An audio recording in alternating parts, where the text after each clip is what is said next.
Hi everybody, Janelle here. I'm one of Tracy's hot mamas this year, and I am here today to teach you guys a little bit about the dodge and burn tool.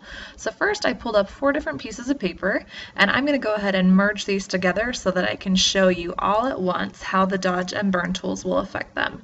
So I've highlighted all my layers. I'm just going to merge these really quick, and then over here on your menu bar I'm going to grab the burn tool, and if it's not highlighted you can right click and grab the burn tool. Up here is your menu. You've got shadows, midtones, and highlights. I'm going to start by showing you shadows. I'm going to leave my exposure at about 50%. Let's make my size here a little bit bigger. Okay, and this is shadows going all the way across all of the papers here. Now you can see not a lot going on here. You can see a little bit on the orange, just a tiny bit over here, but hardly anything on the white. So let's try the midtones. Okay, and you've got a lot going on in the blue, not as dark on the orange this time. I can see that it's darkened the dots a little bit, but no effect at all on the white, and a little bit going on here in the plaid. And let's change to highlights. Okay, this time I can see that it's affected all 4 of my pages, which the white hasn't been affected by any really, so I know if I'm working with white, I'm going to want to use the highlights to make sure that I see a change. This is a little darker, so I would probably change my exposure, lower it a little bit to make sure that it didn't look so gray, but I know that the highlights would be the one that I would want to use on the white. Now let's look at the dodge tool. Dodging will dodge your shadows. Let's do our shadows here. Okay, can't really see in the blue. I can see a tiny little bit in the orange, but not a whole lot going on here. Midtones. Okay, I can see in the blue this time. I can kind of see it all the way across here. And highlights. Can really see it there. I did leave my exposure down, so again, you can play with your exposure to kind of see what you really want, what will really work for you. There's midtones again, but this just kind of gives you an idea of what the dodge and burn tools do to the papers. So they lighten them or darken them depending on what you use and what range you choose from. Now, why is this important in scrapbooking? Let me show you. This is a layout that I've done using Tracy's Pocket Life August collection, and I really like this layout. I was really happy with how it turned out, but I also wanted to just give it a little bit more dimension, a little bit more of a not so flat feel. So I'm going to use my burn tools on some of these flag edges and some of my paper edges as well to help it look like it's got a little bit more dimension. So first I'm going to select this paper layer right here. This is the flag that I want to start with first. I'm going to select my burn tool because I want to darken up the edges a little bit. And then I like to stick with midtones unless I'm working with the white paper, and then I would go to highlights. So midtones, leave my exposure at about 50%. Now you can see I've got the icon here telling me that I can't do it, and that's because my layer hasn't been rasterized.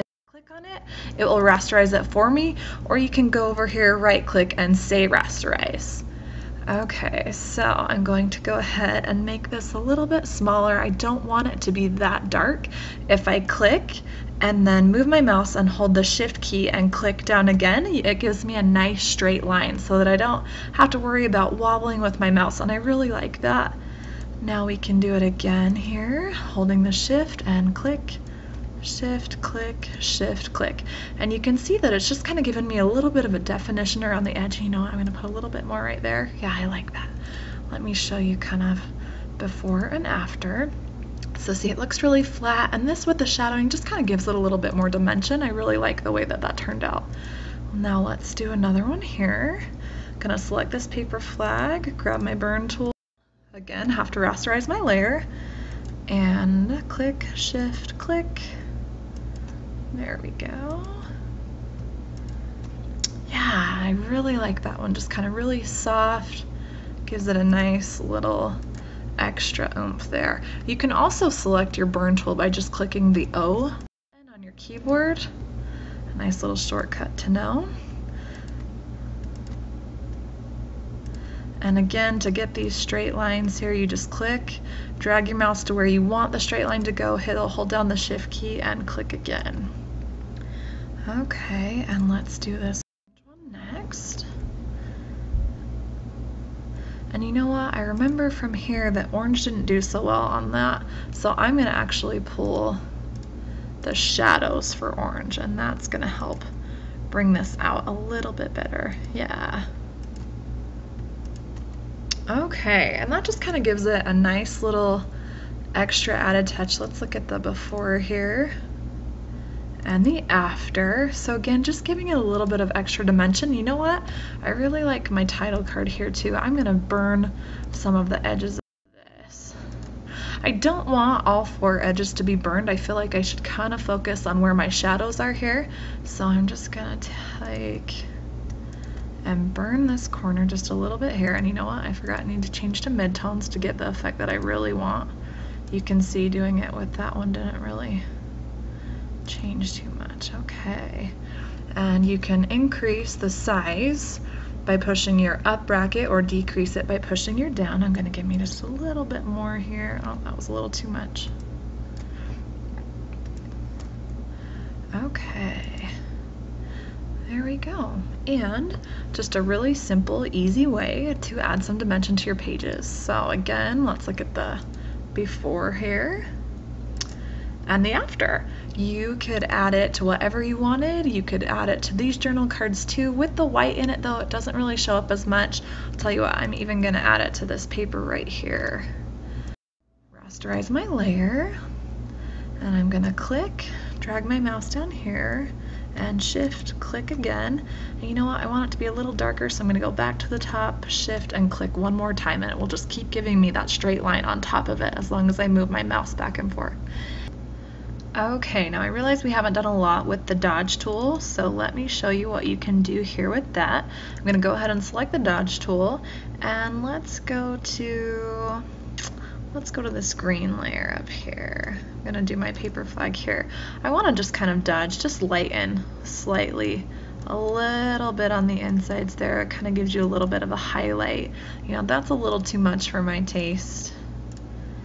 Maybe I will even just shrink that down a little bit by using the down bracket. And I'm going to click, shift, and click. And you can see it almost looks like the paper has been folded under a little bit, darkening with the edges, and then it has a little bit of a lighter touch right there. That's kind of a fun look. I like that. Let's do it on this one too.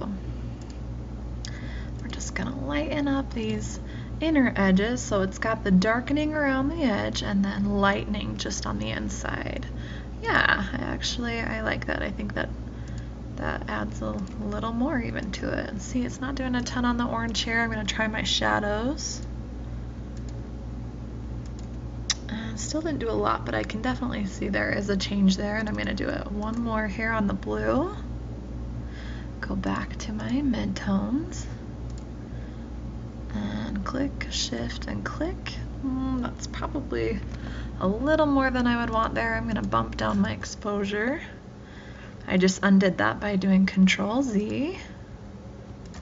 There we go, that's better. See, it just kind of gives you a little bit of an extra highlight there. So just something kind of fun. Hopefully you learned a little bit that you didn't already know. The dodge and burn tools are a lot of fun to play with. They're great for adding that extra dimension. So I hope you learned something new, and I look forward to teaching you again next time.